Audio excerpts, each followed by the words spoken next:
NX के अंदर mould design करने के हमारे पास 2 तरीके हैं। एक तो आप क्या कर सकते हो, एनएक्स का मोल्ड विज़ार्ड जो है आप उसको यूज़ कर सकते हो मोल्ड डिज़ाइन करने के लिए। उसके अंदर हमें काफ़ी सारी फ्लेक्सिबिलिटी मिल जाती है कि उसके अंदर जो मोल्ड बेस है वो डायरेक्टली आप लाइब्रेरी से उठा सकते हैं।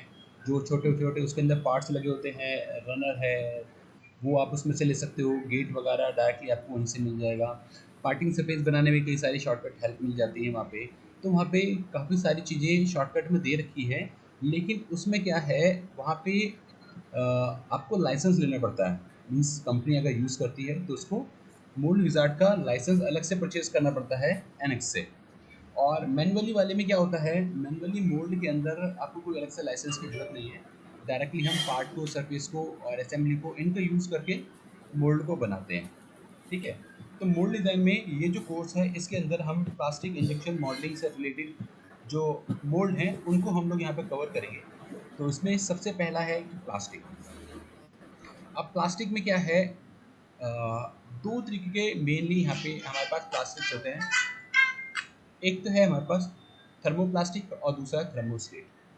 थर्मोप्लास्टिक जो होता है आप उसको रीयूज़ कर सकते हैं कंपैरेटिवली। थर्मोस्टेट थोड़ा सॉफ्ट भी होता है। और जो थर्मोस्टेट प्लास्टिक होता है वो ऐसा होता है कि एक बार अगर आपने उसको बना लिया ना, तो उसके बाद वो सॉलिड जैसी फॉर्म में आ जाता है। उसको आप फिर दोबारा से मेल्ट करके दोबारा से रीयूज़ नहीं कर सकते। वो थर्मोस्टेट आप में जो हाउस होल्ड प्रोडक्ट होते हैं वो थर्मोप्लास्टिक के ही होते हैं। और जो आपने देखा होगा बिजली में यूज़ होते हैं प्लग वगैरह, वो थर्मो स्टेट होते हैं जो एक बार फिक्स हो जाते हैं। ठीक है? मॉडल को बनाने के बाद, जब भी हम मॉडल बनाएँगे, तो मॉडल को बनाने के बाद हमें क्या होता है, उसके अंदर कुछ श्रिंकेज देनी पड़ती है। अब श्रिंकेज क्या है, जो मॉडल हो, जो प्लास्टिक है, हर प्लास्टिक की अपनी-अपनी प्रॉपर्टीज़ होती हैं और उन प्रॉपर्टी के हिसाब से उसमें श्रिंकेज डिफाइन करना पड़ता है। जब मेटल पिघला हुआ होता है तो क्या होता है, वो थोड़ा-सा याता होता है, थोड़ा एक्सपेंड होके आता है। बाद में जब वो ठंडा हो जाता है वो थोड़ा-सा कॉन्ट्रैक्ट हो जाता है, उसके अंदर भी श्रिंकेज आ जाता है। और श्रिंकेज जो होता है ये अलग-अलग होता है। मतलब पॉलीप्रोपिलीन यूज़ कर रहे हैं आप तो 1 to 2% रहता है। एबीएस है तो एबीएस का 0.4 से 0.6 बहुत कम श्रिंक होता है। ठीक है? ऐसे ही डिफरेंट डिफरेंट टाइप के थर्मोप्लास्टिक के लिए अलग-अलग श्रिंकेज की वैल्यू होती है। मोस्टली जो यूज़ होते हैं वो यहाँ पे मैंने डिस्क्राइब कर दिए हैं। इनके हिसाब से सर हम यूज़ डिस्प्ले कर नहीं आ सकते रहा हैं। है। और इसके अलावा भी कोई अगर आपका प्लास्टिक का मटेरियल है, आप उसे गूगल पे सर्च कर लीजिए, आपको उसकी श्रिंकेज वैल्यू मिल जाएगी। और मोस्टली केस में क्या होता है, जब आप किसी का मोल्ड बनाते हैं तो पार्टी अपने आप ही आपको श्रिंकेज वैल्यू बताती है कि भाई हमारा जो मॉडल है उसमें इतना श्रिंकेज रहेगा। अब जो श्रिंकेज होता है उसको हम क्या करते हैं, हमने एनएक्स के अंदर स्केल कमांड यूज़ करी थी। तो जितना श्रिंकेज है उतना ही मॉडल को बड़ा बना लीजिए, ताकि जब वो ठंडा हो जाएगा तो श्रिंक होके वापस अपने ओरिजिनल पोजीशन पे आ जाएगा। ठीक है? तो श्रिंकेज है ये। सर डिस्प्ले नहीं आ रहा है। इंजेक्शन मॉडलिंग मशीन होती है। इंजेक्शन मॉडलिंग मशीन के अंदर क्या है, ये इसका एक छोटा डायग्राम है और ये इसका कंप्लीट डायग्राम इस तरीके से होता है। तो क्या है, यहाँ पे रॉ मटेरियल इस ऊपर में डाला जाता है। ठीक है? फिर यहाँ पे हीटर लगे रहते हैं। और जो मॉल्टन मेटल होता है, यहाँ पे मेटल आता है, ये जो रॉ मटेरियल होता है पिघल जाता है और ये स्क्रू बार से आगे की तरफ जाता रहता है। और यहाँ से यहाँ तक ये वाला हमें डिज़ाइन करना होता है। ये हमारा मोल्ड है पूरा का पूरा ये। ठीक है? इधर वाला जो पोर्शन रहता है ये हमारा फिक्स रहता है, इधर वाला फिक्स रहता है। इधर वाला हमारा मूविंग रहता है जो आगे पीछे मूव करता है। ठीक है? इधर का पोर्शन ये वाला। इधर से ये घूमता है और ये आगे का मॉल्टन मेटल जाता है। और इधर से स्क्रू से होता हुआ इसके अंदर आ जाता है कोर और कैविटी के बीच में। और वो फिर कूलिंग चैनल की मदद से ठंडा हो जाता है और फिर इजेक्टर से इजेक्टर रूट से गिर जाता है। ठीक है? ये इसका मेनली काम है। तो इसके अंदर इधर वाली जो यूनिट होती है ये इजेक्शन यूनिट होती है और इधर क्लैंपिंग यूनिट होती है जो मोल्ड को क्लैंप करके रखती है। ये भी वही डायग्राम दिखाया गया है, ऊपर से आ रहा है, ऊपर की तरफ हीटर लगे होते हैं। थोड़ा बहुत हल्का फुल्का मशीनों में अलग अलग चेंज हो सकता है, लेकिन मेन जो कॉन्सेप्ट रहता है वो हमेशा यही रहता है। हीटर लगे रहेंगे, ऊपर से रॉ मटेरियल आएगा, इसके अंदर आके गर्म होने की वजह से पिघल जाएगा। स्क्रू बार से आगे की तरफ इसे पुश करेगा और इसके अंदर ये फिल हो जाएगा। ठीक है? अब इसके अंदर क्या चीज़ें हैं, कुछ चीज़ें जो इसके अंदर डाटा होती हैं मोल्ड बनाने से पहले हमें मशीन की चाहिए होती है। एक तो प्लास्टिक का श्रिंकेज जो मैंने आपको बताया, फिर इसके अंदर मशीन का टनेज होता है, मशीन की कैपेसिटी क्या है, 50 टन की है, 100 टन की है, 2000 टन की है। इसके इस टनेज से फ़ायदा ये होता है कि इसकी कैपेसिटी से पता चलता है कि कितना बड़ा मोल्ड आप फिल कर सकते हो और कितने टाइम में। ठीक है, ये उसकी कैपेसिटी है मशीन की टनेज। और कितना प्रेशर आपकी मशीन जनरेट करती है। और फिर आता है टाई बार का डिस्टेंस, आगे बताता हूँ मैं आपको। क्लोजिंग और ओपनिंग की लिमिट, आपको ये भी देखना है कि जो क्लोजिंग और ओपनिंग की लिमिट है इनकी कुछ एक लिमिट होगी। तो उस लिमिट से क्या होगा कि आप कितनी हाइट का पार्ट इसके अंदर बना सकते हैं, वो इस क्लोजिंग लिमिट पे डिपेंड करता है। अगर आपके कंपोनेंट की हाइट बहुत ज़्यादा है तो बन तो जाएगा, लेकिन उसे नीचे गिरने के लिए जगह भी तो चाहिए, नहीं तो फंसा रह जाएगा वो। तो इसलिए मोल्ड के बीच में जो ओपनिंग की लिमिट है वो मशीन से आती है। आप पीछे अगर जाओगे तो मैं दिखाता हूँ आपको, और पीछे ले लेता हूँ। देखिए यहाँ पे अगर आप देखेंगे तो ये यहाँ पे इसके और इसके बीच में यहाँ पे ना लिमिट है इसकी, ठीक है, क्लोजिंग और ओपनिंग की, कि इतना ये डिस्टेंस फिक्स है। ये हल्का फुल्का ये वाला पोर्शन आगे पीछे मूव हो सकता है। तो इनके बीच का गैप जो बैठता है वो हमारा क्लोजिंग और ओपनिंग की लिमिट बैठती है, कितना मैक्सिमम खुल सकता है। ऐसा तो नहीं है ना कि कितना मर्जी खोल दो, नहीं खोल सकते क्योंकि पीछे भी सिस्टम लगा हुआ है। इसके बाद ये इसका बेसिक स्ट्रक्चर रहा है मोल्ड डिज़ाइन का। ऊपर से शुरू करते हैं। एक तो क्या है, इसके अंदर बहुत सारी चीज़ें हैं, तो धीरे धीरे आपको याद होंगी कि कौन सी चीज़ क्या होती है, क्या चीज़ बोला जाता है, क्या इसका यूज़ है। ठीक है, क्योंकि शुरू से ही करेंगे तो मैं बेसिक आपको चीज़ें सारी ही बता रहा हूँ अभी फ़िलहाल तो, लेकिन धीरे धीरे करते रहेंगे, जब बनाते रहेंगे तो आपको याद होने लग जाएगा। सबसे ऊपर की तरफ से शुरू करते हैं, यहाँ से मोल्टन मेटल जो है यहाँ से जाता है सबसे ऊपर। ये वाला वैसे सबसे ऊपर आता है लोकेटिंग रिंग, है ना, ये इसके अंदर की तरफ जाएगा स्क्रूज, ये स्क्रूज इसके अंदर चला जाता है। मेटल इसके अंदर पिघल के जाएगा, इसके अंदर आ जाएगा। ये गाइड पिन है, ताकि ये जो प्लेटें हैं ये एक सीध में रहे, इसके लिए ही गाइड बुश लगाया जाता है, ताकि गाइड पिन गाइड बुश के अंदर प्रॉपर्ली मूव करती रहे। टॉप प्लेट ये सबसे ऊपर की प्लेट है, इसलिए टॉप प्लेट ही वाली। फिर इधर वाली कैविटी, मैंने आपको बताया कैविटी इधर की होगी। ये वाली प्लेट जो है ये कैविटी प्लेट है, और इधर की कोर प्लेट है। इसका भी एक रीज़न है, कोर प्लेट इधर ही लेनी है और कैविटी प्लेट इधर ही लेनी है। इसका भी क्या कारण है, देखिए मैं बताता हूँ। आप इधर आ जाइए या और पीछे चलते हैं, ये वाली थी ड्राइंग हमारी। अब देखो कोर प्लेट ये वाली है, जब मेटल इसके अंदर आया और फिल हो गया, जब ये ओपन हुआ तो क्या होगा, कोर इसके ऊपर रुका रहेगा, गिरेगा तो नहीं ना अपने आप। जब ये खुलेगा तो यहाँ पे जगह है, ठीक है, तो कोर इसके ऊपर आके रुक जाता है। और पीछे चले हम और कोई अच्छा डायग्राम दिखेगा। देखो जब ये खुलेगा ना तो ये येलो वाला जो है ये इस कोर के ऊपर आके रुका रहेगा, जब तक कि पीछे से इजेक्टर ग्रिड इसे नीचे गिराएगा नहीं। और जो कैविटी वाला होता है, कैविटी वाले के अंदर ये फंसा रहेगा, इसके अंदर ही फंसा नहीं रहेगा, क्योंकि टेबल है।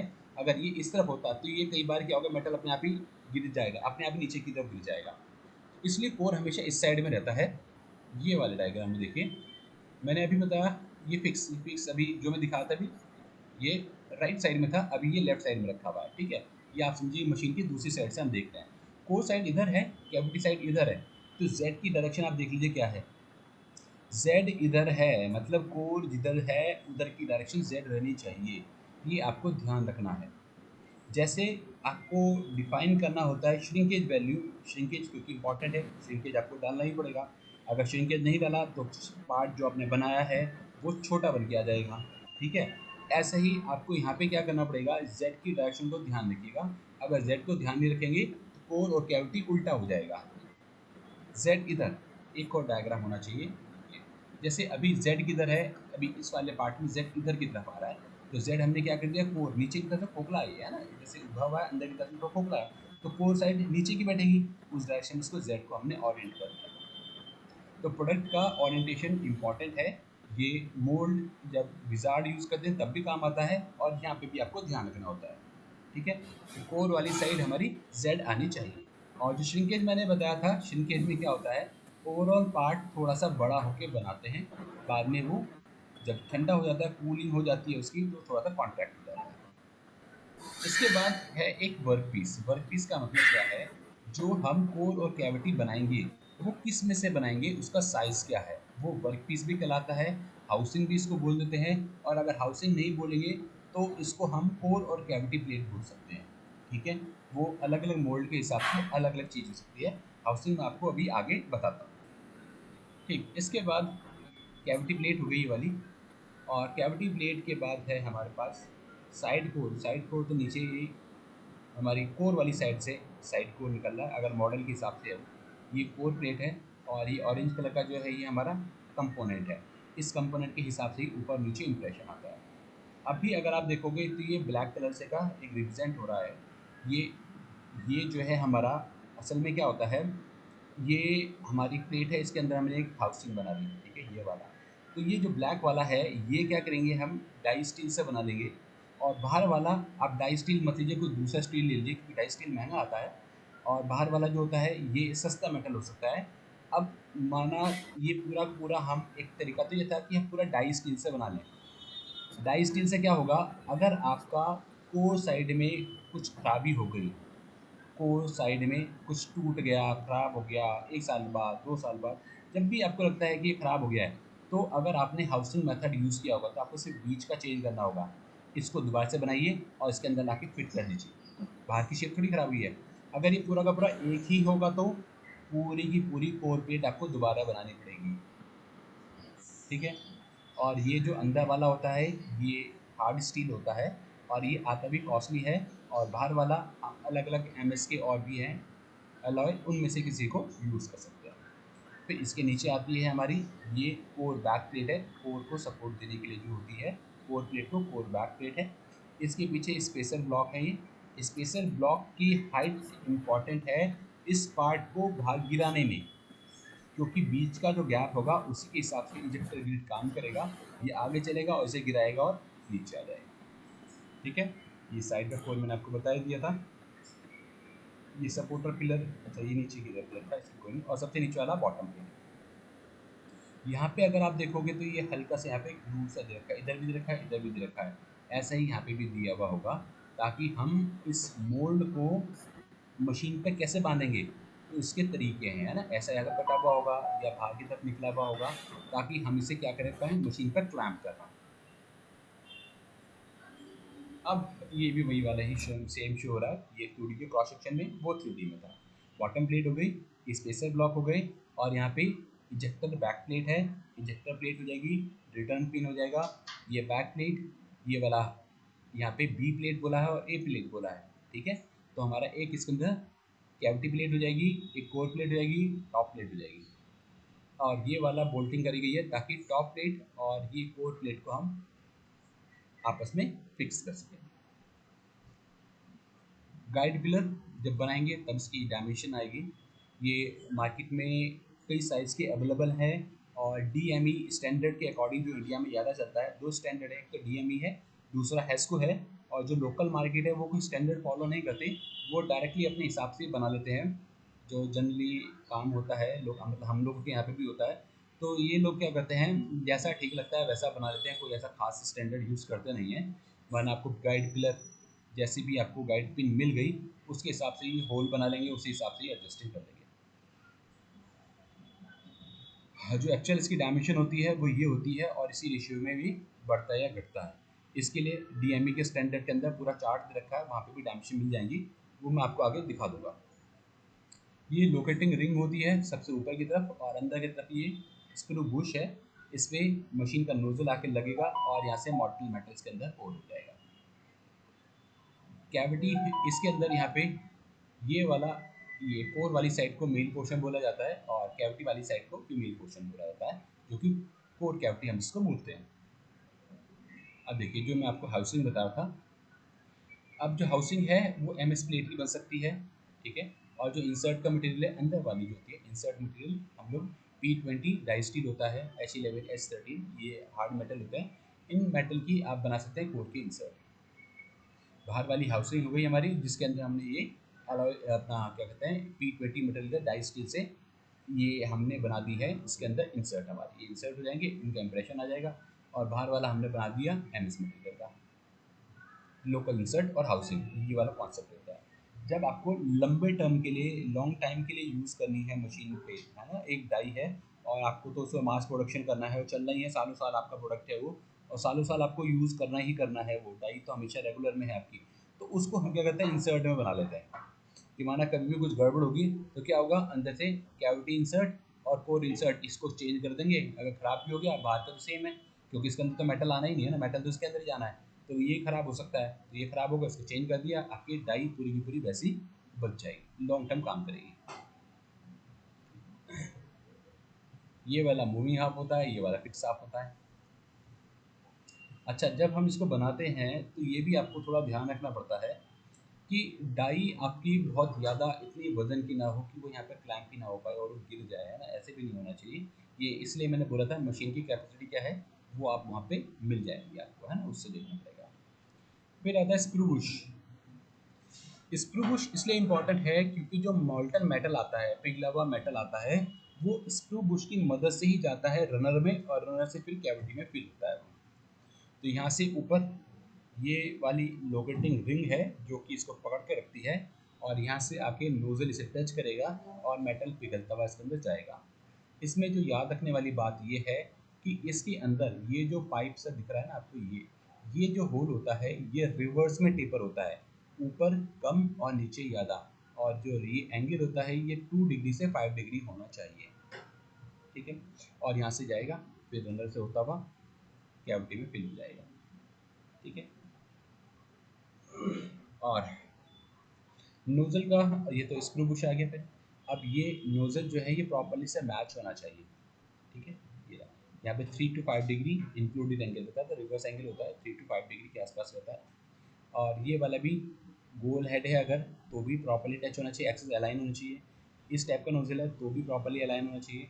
अगर ये आगे पीछे प्रॉपर्ली अलाइन नहीं हो रहा है तो गड़बड़ हो गया, मिस अलाइन हो रहा है ये, ठीक है। ये भी नहीं मैच हो रहा तो मिस अलाइन हो रहा है, फ्लो गलत होगा, कैविटी ढंग से फिल नहीं हो पाएगी। इसलिए नोजल प्रॉपर्ली मैच होना चाहिए हमारे स्क्रू बुश से। रनर सिस्टम अभी तो मैं जस्ट एक आपको ब्रीफली बता रहा हूँ सारी चीज़ों के बारे में, फिर जैसे जैसे बनाते रहेंगे ये चीज़ मैं दोबारा से भी बताऊँगा आपको, माना जो चीज़ भी हम बना रहे हैं जिस टाइम भी। रनर क्या करेगा, रनर के अंदर से ही मेटल जाता है। अभी जब यहाँ से ये वाला हमारा स्क्रू बुश हो गया, इसके आगे ये रनर है, ठीक है, रनर में जो जा रहा है। तो रनर के कई सारे तरीके हो सकते हैं, रनर और गेट के। अब मल्टी कैविटी कैविटीज़ हैं हमारी, 8 कैविटी है, ऊपर से मेटल आ रहा है, यहाँ से स्क्रू बुश से आ रहा है और रनर में चला गया, और रनर से जाके इधर उधर। और ये गेट है, किस टाइप का गेट है, उस गेट से क्या होगा, इनके अंदर मेटल भरा जाएगा। ये इंप्रेशन, इसको इंप्रेशन भी बोलते हैं, कैविटी है। और स्क्रू बुश ये पीछे डॉटेड सा दिख रहा है, ये स्क्रू बुश है, ये इसकी सेंटर लाइन दिखा रहा है, और ये रनर दिखा रहा है। अभी आप एक चीज़ देखो यहाँ पे ना, हल्का सा ये कुछ जगह छोड़ी गई है। ये पता है क्यों छोड़ी गई है? कोल्ड स्लग के लिए छोड़ी गई है। जब हमने मेटल को यहाँ से डाला, ठीक है, मेटल गया, पिघला हुआ था, और यहाँ से गया और इसके अंदर कैविटी में इम्प्रेशन के अंदर फिलिंग हो गई। अब मेटल क्या उसका क्या होगा, मोल्ड खुलेगा और पार्ट नीचे गिरेगा, तब तक जो मेटल यहाँ पे भरा हुआ है वो क्या, उसमें से कुछ उसमें से ठंडा भी हो जाएगा, है ना, कुछ ऐसा हल्का सा। तो क्या होता है, जब ऊपर से आता है या नोजल में हल्का सा भरा रह जाता है, जब वो दोबारा से आएगा और वो थोड़ा सा एज़ कम्पेयर टू अदर, तो वो जैसे ही अंदर आएगा ना तो पहले वो इस वाली जगह पे चला जाता है, ठीक है। तो ये उसके लिए जगह होता है कि माना कुछ मेटल ऐसा है जो ठंडा है या सही से नहीं आ रहा, वो इस जगह पे आके इकट्ठा हो जाता है, और बाकी फिर इधर से पिघला हुआ इधर उधर फ्लो होकर इधर की तरफ आ जाता है। ये इसके लिए छोड़ा जाता है। इधर वाले को सब रनर बोला जाता है, ये वाला हमारा मेन रनर है, पर है तो रनर ही। अब रनर जो होता है इसके भी कई सारे क्रॉस सेक्शन हो सकते हैं। सर्कुलर क्रॉस सेक्शन, आधा ऊपर कोर में चला गया, आधा नीचे कैविटी की साइड में चला गया, आधा आधा आ गया, ठीक है। पैराबोलिक शेप होती है, ये पैराबोलिक शेप ऐसी आ रही है। टैपोइजॉइडल, टैपोइजॉइडल वाली शेप ये वाली होती है, ठीक है। यहाँ पे डायमेंशन जो दे रखी है ये बिल्कुल स्टैंडर्ड के हिसाब से दे रखी है, लेकिन इतने स्टैंडर्ड यूज़ नहीं करते, डायरेक्टली ही कर देते हैं। अब यहाँ पे देखिए कोल्ड स्लग वॉल यहाँ पे बता रहा है, ये यहाँ से स्क्रू बुश गेट है, कोल्ड स्लग के लिए नीचे भी दे रखा है, ये रहा, यहाँ पे भी है। जैसे यहाँ पे छोड़ा जाता नहीं, कोल्ड स्लग के लिए यहाँ पे छोड़ रखा है हमने, ऐसे ही कोल्ड स्लग के लिए नीचे भी थोड़ी सी जगह छोड़ देते हैं कि ऊपर से मेटल आएगा तो वो यहाँ पे आके कोल्ड स्लग यहाँ पे इकट्ठा हो जाएगा, बाकी रनर में जाके इधर उधर पिघलता हुआ इधर उधर चला जाएगा ब्रांचेस में। ये वाला भी देखिए स्लग बॉल दे रखी है यहाँ पे भी। तो ये जो एक्स्ट्रा नीचे की तरफ बनाया गया है, नीचे की तरफ बनाया गया है या इधर बनाया गया है, इसका यूज़ यही है कि जो भी कोल्ड स्लग होगा वो यहाँ पे आके इकट्ठा होता रहे। कोल्ड स्लग बॉल के लिए फिर यहाँ पे भी ये वैल्यू दे रखी है, 2D के आसपास इसको रखा जाता है। जो भी डायमीटर का होगा उसका डबल इसको रखते हैं। यहाँ पे गेट है और ये कैविटी है और ये डी होगा डाया। तो जितना भी डाया होगा उसका लगभग दोगुना यहाँ पे हम छोड़ देते हैं। ये वाला भी कोल्ड स्लग, इसकी भी वैल्यू होती है जो नीचे की तरफ। ये तो क्या रनर के साथ है, ये स्क्रू बुश के नीचे वाला है। ये 1 to 1.5 डी के आसपास इसकी डेप्थ रहती है और 1.5 to 2 डी के आसपास इसकी विड्थ रहती है। अब कोल्ड स्लग की वजह से क्या क्या प्रॉब्लम आती है, देखिए इस तरीके से आ जाएगा इम्प्रेशन। जो पहले ठंडा हो गया तो वो थोड़ा सा कम ठंडा है, बाहर वाला मतलब ज़्यादा गर्म है, तो दोनों मिक्स हो जाएंगे तो इस टाइप की इंप्रेशन दे देता है। ड्राई मार्क के इस टाइप का इंप्रेशन दे देगा, ये ऐसा लाइन्स की आ जाती है। ठीक है, इस टाइप की मार्किंग आ जाती है, इसलिए कोल्ड स्लग को छोड़ना चाहिए। रजिस्टर रिंग, ऊपर की जो लोकेटिंग रिंग होती है उसको ही रजिस्टर रिंग बोला जाता है, जो इसे आपके स्क्रू बुश को पकड़ के रखती है, ताकि जो स्क्रू बुश है बाहर ना निकले, इसके लिए ही रजिस्टर रिंग होती है। इसके बाद आता है कूलिंग सिस्टम। कूलिंग सिस्टम में यहाँ पे पैरेलल कूलिंग सिस्टम होता है। ये सारी लाइन आप देखो पैरेलल जा रही है।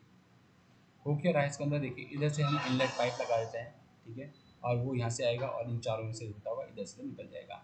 इसके नीचे हमारी कैविटी रहेगी ताकि वो ठंडी होती रहे। ये सीरीज़ में है, तो सीरीज़ के अंदर इधर गया, इधर गया, इधर गया, ऐसे गया, ऐसे गया, ऐसे गया। और ये बनता कैसे, इधर से ड्रिलिंग कर देंगे, इधर से ड्रिल कर दिया, इधर से ड्रिल कर दिया, इधर से ड्रिल कर दिया। क्यों? क्योंकि ये ड्रिल करने के बाद ही बनेगा, ऐसे बन नहीं पाएगा। तो कूलिंग चैनल कैविटी के लिए क्या क्या है, सिंपल सर्किट, सिंपल है, एक जगह से गया दूसरी जगह से आ गया, सिंपल हो गया। यू सर्किट हो गया, इनलेट गया आउटलेट हो गया, इनलेट गया आउटलेट हो गया, ये सिंपल हो जाएंगे। ये रहा हमारा ब्लास्टर है, रेक्टेंगुलर टाइप का, ऐसे ऐसे जाएगा, पाइप लग जाता है और इसमें कूलेंट फ्लो हो जाता है। ये अगर गोल कैविटी होगी तो इधर से जाएगा और इधर से होता हुआ इधर इधर से निकल जाएगा। मेन मकसद इसका क्या रहता है कि हमारा जो पार्ट है उसको ठंडा करे, ठीक है, तो उस तरीके के लिए ये बनाए गए जाते हैं। ये यू सर्किट हो जाएगा, यू शेप में। अब एयर वेंट। एयर वेंट क्या करता है, जब मेटल को हम मोल्टन मेटल कैविटी में इम्प्रेशन में भरा जाता है, तो क्या होता है उसके अंदर पहले से ही हवा भी होती है ना। जब तक वो हवा नहीं निकलेगी तो मेटल को अंदर जाने के लिए जगह कैसे मिलेगी, ठीक है ना।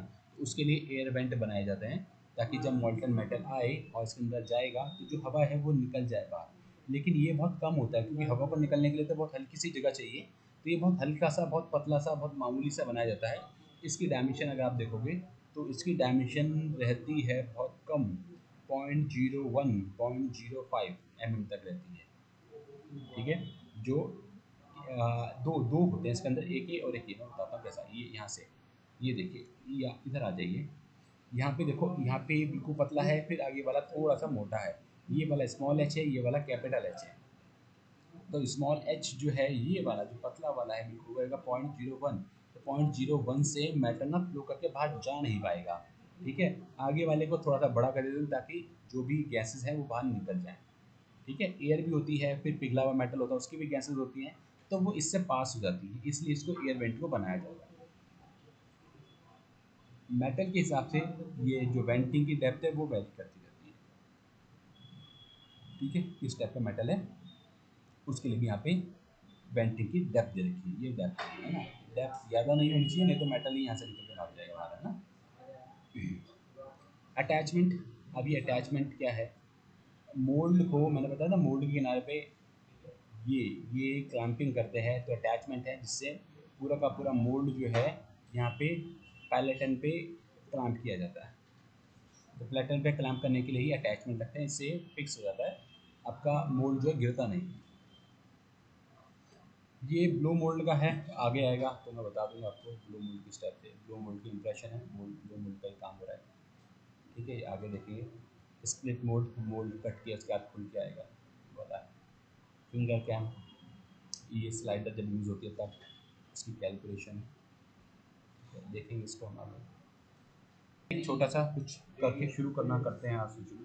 तो हमने क्या किया, एक छोटा सा पार्ट बनाते हैं और उस पार्ट को बना के फिर हम उसका कोर कैविटी एक्सट्रैक्ट करते हैं। सबसे पहला काम तो यही है। तो यहाँ से जाते हैं और हमने क्या किया, वैसे तो मॉडल हमारे पास होगा, उस मॉडल के हिसाब से ही आप बनाओगे। डायमेंशन कस्टमर देता है कि भाई ये वाला मेटल है या ये वाला हमारा पार्ट है, उसी के हिसाब से हम लोग बनाते हैं। तो अभी मैंने अंदाजे से बना लिया और यहाँ से इसे कर देता हूँ मैं रिवॉल्व, ये वाला रीजन और ओके, ठीक है। इसको कर देते हैं हम राउंड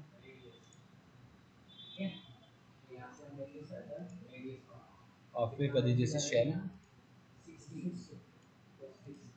और शेल हुआ एकदम 1 की थिकनेस, राइट, और ओके।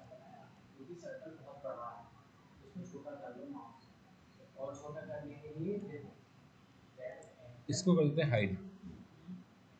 अब इसको बनाने के बाद जब भी आप पार्ट को बनाएंगे तो मैंने आपको दो चीज़ बताई थी। एक तो क्या था कि जो आपने बनाया है इसका श्रिंकेज कितना है। तो जब भी हम बनाएंगे साइज़ जो दिया होगा उसके बाद आपको स्केल करना है, तो आप स्केल जरूर यूज़ करिए। स्केल हो गया ये 1.5 का स्केल है, ठीक है। 1.5 का स्केल है तो ये हो गया 1.015, तो 1.5 टाइम ये बड़ा हो जाएगा।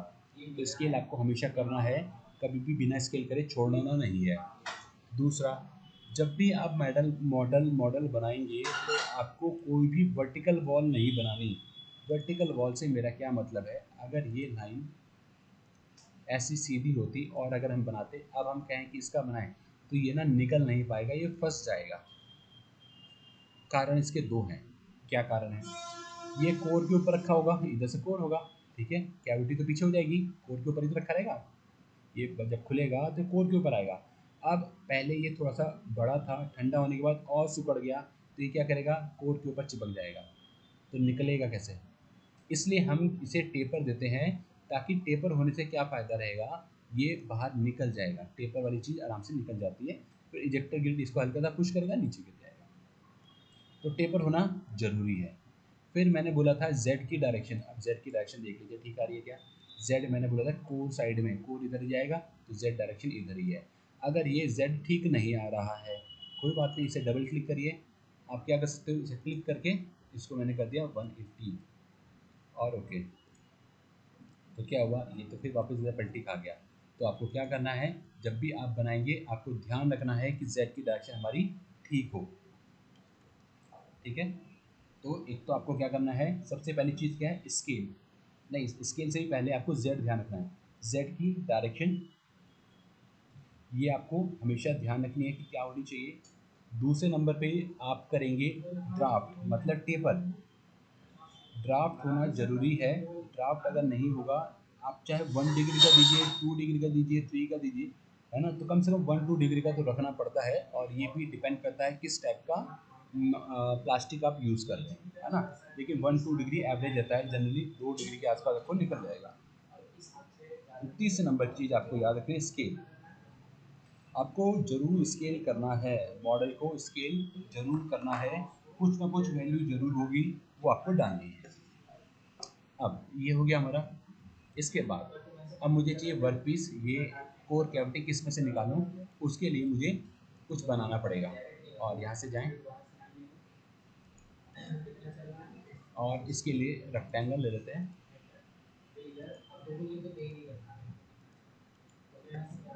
और इसे करते हैं फिनिश। सेलेक्ट करते हैं और यहाँ से ऊपर, और इधर से मैं इसे नीचे ले लेता हूँ। अब यहाँ से भी थोड़ा सा आपको ध्यान रखना पड़ता है। नीचे ये कोर वाली साइड है और ये कैविटी वाली साइड है। कैविटी वाली साइड में आपको कूलिंग चैनल भी देना पड़ेगा। कूलिंग करने के लिए जगह देनी पड़ेगी, तो 10 mm के आसपास का कम से कम हमारा कूलिंग के लिए जगह छोड़नी पड़ती है। तो 10 mm तो वही हो गया, यहाँ से यहाँ तक देखता हूँ 35 है, तो 35 से 10 45 तो यही हो गया। फिर 5-10 mm का मटेरियल भी छोड़ना पड़ेगा, तो इसको हम कम से कम 55 के आसपास कर लेते हैं। ये 55 आएगा, ठीक है, ताकि कूलिंग चैनल भी बन जाए। बाकी इसके बाद भी ज़रूरत लगेगी तो हम इसको चेंज करेंगे। अभी फ़िलहाल ये आ गया। और जब आप इसे लेंगे तो आपको नन रखना है, जोड़ना नहीं है। ये अलग और वो अलग, दोनों अलग-अलग पार्ट हो गए। अब आप इसे सिलेक्ट करें और सिलेक्ट करने के बाद हम यहाँ से व्यू में जाएंगे, एडिट डिस्प्ले में जाइए और यहाँ से वायर फ्रेम कर दीजिए। ओके, अब करना है क्या, अब हम ले लेते हैं इसको सब्सट्रैक्ट, यहाँ से जाएंगे, यहाँ से गए सब्सट्रैक्ट, इसमें से इस वाले को काट दीजिए, कट गया। और कीप द टूल किया है, कीप द टूल से क्या होगा, ये ग्लास जो बनाया था, ये ग्लास यहीं का यही है। अब इसको ओपन करना है, अभी तो ओपन नहीं होगा। तो सरफेस में हमने ऑप्शन किया था बाउंडेड प्लेन, तो इसको हम बाउंडेड प्लेन करके प्लेन बना दिया। और फिर यहाँ से ले लेते हैं स्प्लिट। स्प्लिट करने से क्या होगा, इसको हम काट सकते हैं। कट गया, बिल्कुल कट गया। अब इसे चेक कर लेते हैं, कंट्रोल टी, कंट्रोल टी में क्लिक किया और इसको ऊपर लेके जाइए। अब यहाँ से देखना, ठीक है। तो ये वाला हमारा कैविटी साइड हो गया, राइट। और इधर नीचे का सिलेक्ट करता हूँ और इसे लेके जाता हूँ, तो देखिए क्या हो रहा है। अरे क्या हुआ, यानी कोर कहाँ गया, कोर क्योंकि जब हमने कट करा ना तो कोर इसके अंदर ही रह गया। तो इसको करते हैं ऊपर, और ये जो पार्ट था इस पार्ट को कर दीजिए हाइड, और इन दोनों को जोड़ देते हैं। और इसके लिए है यहाँ पे हमारे पास यूनाइट, इसको और इसको जोड़ दीजिए। और ठीक है जी, ये जुड़ गया, एक ये पूरा हो गया, एक ऊपर वाला पूरा हो गया। अब अगर कंट्रोल टी करता हूँ इसको, और ये सिलेक्ट कर दिया और यहाँ से नीचे और ओके, ठीक है। अब जब कोर और कैविटी ये बनती है तो इसको अलाइन करने के लिए, अभी तो साइज़ मैंने बहुत कम लिया है इसका, है ना। हमें यहाँ पे इंटरलॉकिंग बनाई जाती है ताकि एक दूसरे के सीध में जाके मैच करें, ठीक है। फिर स्क्रू बुश के लिए भी जगह चाहिए होगी हमें, है ना, यहाँ पे बनाना है, यहाँ पे बनाना है। तो वो साइज़ आगे देखेंगे। अभी सिंपल मैंने एक आपको बनानी बताई, कोर कैविटी किस तरीके से निकाला जाएगा।